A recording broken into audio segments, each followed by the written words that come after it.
dukine n'iriya kipe wetu seko dusa nare yawe yaba ariyo ikipe ya Rayon Sport ikomeje imyiteguro yo gushaka uburyo babona fitness yo kuzajya muri shampiyona y'icyiciro cya mbere, bakaba banateganya gukina n'ikipe ya Bugesera umukino wa gicuti kwa kabiri w'iki cyumweru tugiye kujyamo. Iyi kipe ya Rayon Sport irishimira kuba umukinnyi wayo witwa Ciza Hussein Mugabo wari uri mu gihugu cy'u Burundi, wari waragiyeyo mu bihe bya covid, yamaze gusesekara mu mujyi wa Kigali. Biteganyijwe ko nawe azatangira imyitozo na bagenzi be kuri uyu wa mbere. Ciza Hussein araba ari kumwe na bagenzi be muri Rayon Sport. Iyi kipe ya Rayon Sport kandi ikaba yamaze gutandukana mu buryo officiel n'umukinnyi wayo wo hagati witwa Nizeyimana Mirafa, umukinnyi ukina hagati mu kibuga. Akaba yaramaze kubwira Rayon Sport ko yiteguye kuyiha miliyoni 7 z'amafaranga y'u Rwanda. Mirafa yari yaguzwe miliyoni 4, ariko ngo arayiha miliyoni 7, ariko aragura amasezerano y'umwaka yari asigaranye, ayagure arenze ayo bamuguze, ayagure arenze ayo bamuguze miliyoni 7 z'amafaranga y'u Rwanda. Bikaba bivugwa ko twagerageje kumuvugisha, release date yari ayisinyiwe ku mugoroba rwose, yari ayihawe, yayatanze rero bazamurekura muri system ya FIFA muri TMS. Izo miliyoni 7 izo miliyoni zigeze kuri konti. Namuhamagaye mu gitondo mubwira nti bimeze bite, arambwira ati reka ibyiza tuze kuvugana ku mugoroba mu masaha y'isa 12 ubwo nibuze maze gusinya. Biteganyijwe ko ku mugoroba ari bwa amara kumvikana n'ikipe agomba kwerekezamo, ariko hari amakipe abiri arimo amurwanira. Hari ikipe yitwa Napsa yo mu gihugu cya Zambia, urumva ni ikipe yo mu cyiciro cya mbere muri hajye siba nko Barodi Mavugo. Napsa ya Barodi Mavugo wo mu Burundi. Napsa ya Rodi Mavugo obiswe yabaye maire bitero shampiyona y'icyiciro cya mbere muri Zambia. Muri Zambia nabaye top scorer cyane rwose. Mu Mavubi se ntibamuhamagara muri mu ntamba cyane, nako mu ntamba garagara abariyo baramurenza, baramurusha baramurusha. Navuze ngo Mavubi kandi ari intamba dizi. Urumva Napsa ikaba kugera ubu iri ku mwanya wa 11 muri shampiyona y'icyiciro cya mbere mu gihugu cya Zambia, ariko nibigitangira aho ikipe gukina imikino mikeya, umukino umwe niwo bakinnye.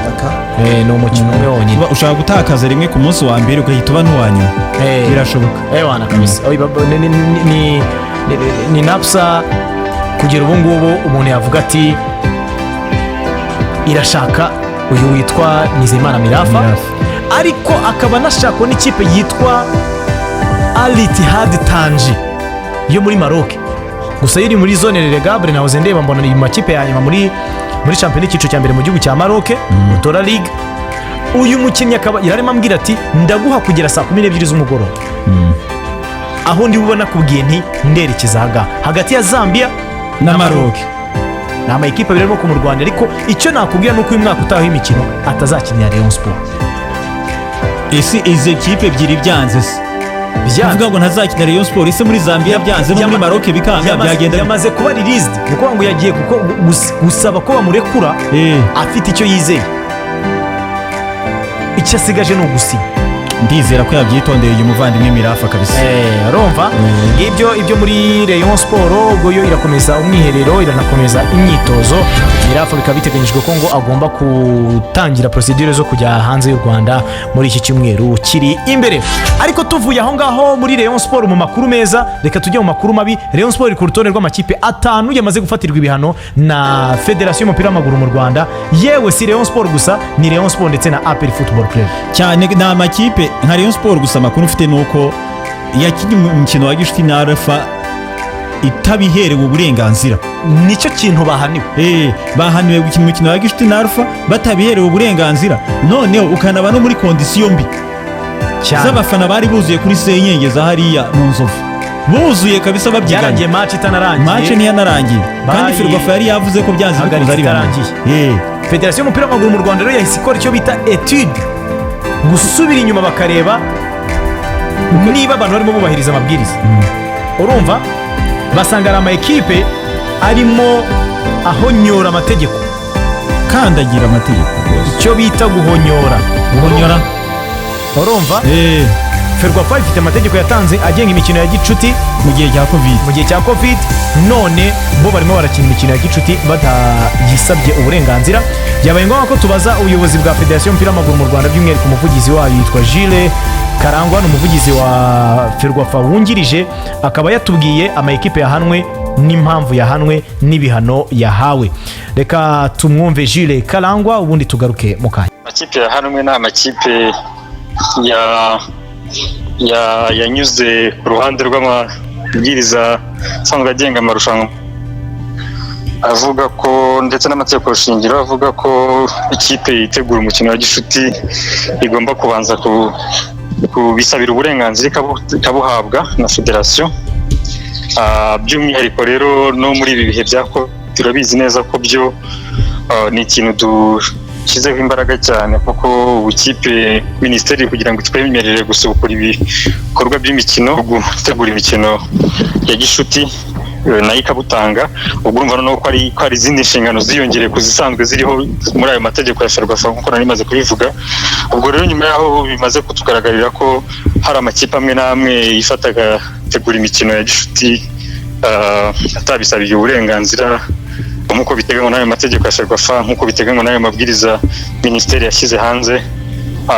Federasiyo komite nyobozi nibwo yateranye ishyira mu bikorwa ibisanzwe biteganyije mu mategeko, birimo guca amande bene izo kipe zakinnye cyangwa zikanagaragara muri uwo mukino.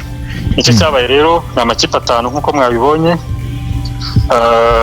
Amakipe ya Rayon, Rwamagana, APR, Rutsiro na Alpha nizo zafatiwe ibyo bihano kugeza kuri uyu munsi. Jules, urimo uravuga ko ari amakipe 5 ariko twabonye atafatiwe ibihano mu buryo bungana. Turebye nk'amakipe manini makuru mu mazina, APR yaciwe miliyoni n'igice, Rayon Sport icibwa ibihumbi 500. Hakurikijwe iki mu gufata ibi bihano no kugena umubare w'amafaranga agomba gucibwa abangaba? Hari itegeko ribigenga cyangwa ni imyanzuro ya komite nyobozi nyuma y'ubushishozi bwabo? Gira icyo bitubwiraho. Twebwe icyo tugamije hanini kandi turajijwe nacyo ishinga ni ugukurikiza ibiri mu mategeko. Ibyo yoruvuze biteganyijwe n'ingingo ya 8 y'umugereka wa 2 w'amategeko agenga amarushanwa, iteganya ko ikipe yakinnye umukino wa gishuti yacibwa amande 500 ku mukino. Ubwo rero ibyo birumvikana neza ko ayo makipe iyo mugano waruvuze irajyana n'umubare w'imikino baganzira. Akosore ni miliyoni 1 kuko ni imikino 2 yakinnye itabisabiye uburenganzira. Izindi zose zisigaye ni 500. Rayon Sport n'umukino yakinnye na Alpha, ubwo birumvikana kuri Rayon Sport na Alpha bigahita by'Afrika. Umukino muziko wanasubitswe utararangira. N'izindi nuko uzageze hamwe 500 biteganyije mu mategeko ariyo ikipe umukino itabisabiye uburenganzira nabuhabwa. Jules ati APR yaciwe miliyoni, ikipe ya Rayon Sport icibwa ibihumbi 500.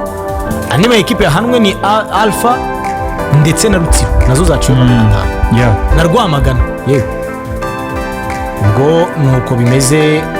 APR na Rayon zahanwe ntabwo ari kenshi bikunda kuba kubona APR na Rayon zihanwe, ubundi iyo zirimo zombi ukunda kubona byoroshye, ariko ubu noneho byakomeye.